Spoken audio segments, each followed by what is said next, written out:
What happens when your hearing test results indicates hearing loss? When a hearing test indicates a hearing loss, it can be a pivotal moment. But the good news is that with the right guidance and interventions, it can be managed effectively, allowing you to enjoy your life to the fullest. Let me tell you what happens when your test results indicates hearing loss. Interpretation of hearing loss, like the type of hearing loss, degree of hearing loss, configuration of hearing loss.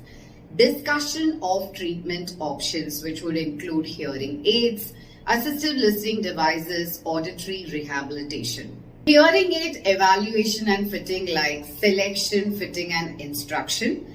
Counseling and education, which includes communication strategies, psychological support and answering questions. Follow-up appointments, which would include monitoring progress, addressing challenges and changes in hearing needs.